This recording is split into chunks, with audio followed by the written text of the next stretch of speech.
Perkenalkan, nama lengkap saya Ardianus Nonsolo dengan NIM 08324002. Di sini saya akan mencoba menjelaskan materi tentang perbedaan individu dan karakteristiknya. Ada 4, yaitu yang pertama pengertian individu dan karakteristiknya, yang kedua tahapan perbedaan individu, yang ketiga sumber perbedaan individu, dan yang keempat bidang-bidang individu. Terlebih dahulu kita akan membahas materi yang pertama, yaitu pengertian individu dan karakteristiknya. Yaitu individu adalah kesatuan organisme yang tidak dapat dipisahkan, memiliki ciri khas dan merupakan manusia perseorangan, bukan keseluruhan. Dalam sosiologi, individu berkaitan dengan tingkah laku dan kepribadian yang unik.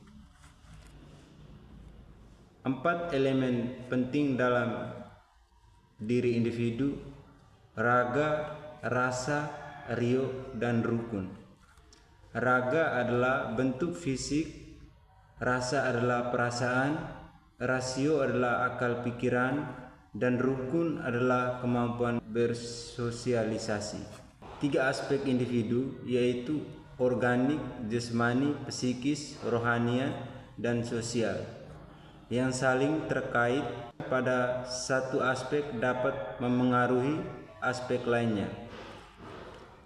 Manusia dari sebagai sudut pandang, baik sebagai individu maupun sebagai makhluk sosial. Manusia dipandang sebagai kesatuan dari aspek jasmani, rohani, dan sosial yang saling berkaitan.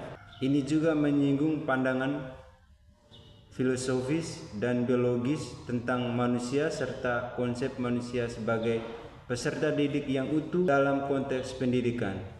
Manusia merupakan kesatuan psikofisik dan psikomatis yang terus berkembang dengan kebutuhan fisik dan non-fisik yang berubah seiring usia.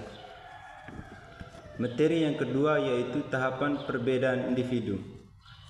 Setiap individu memiliki karakteristik bawaan atau heredity, dan karakteristik yang diperoleh dari lingkungan. Karakteristik bawaan diturunkan dari orang tua sejak lahir, meliputi faktor biologis dan sosial psikologis.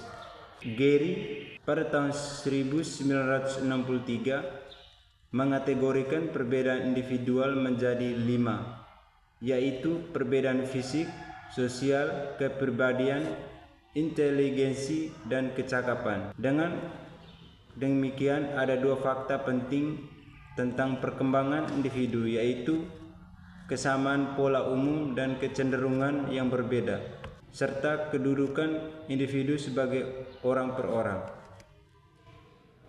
Perbedaan individual juga mencakup variasi pada aspek fisik dan psikologis, seperti yang terlihat pada perbedaan bayi yang menangis dan pendiam. Setiap tahun ajaran baru, guru menghadapi peserta didik dengan karakter yang berbeda.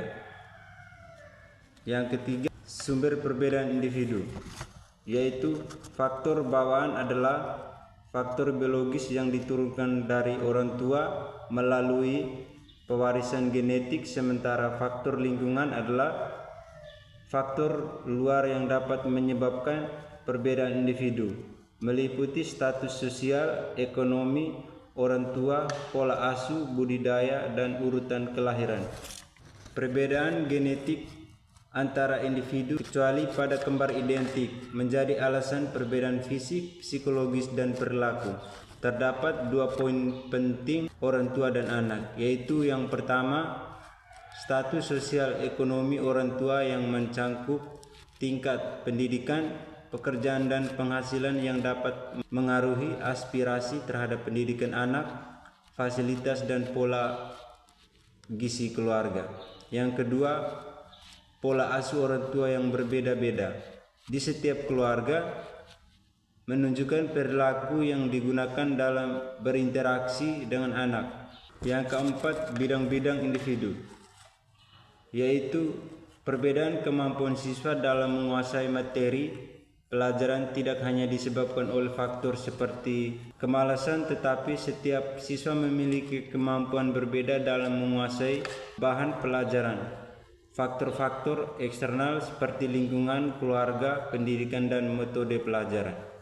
Baik, di sini ada 3 perbedaan individu dalam proses pembelajaran. Yang pertama, kecakapan motorik.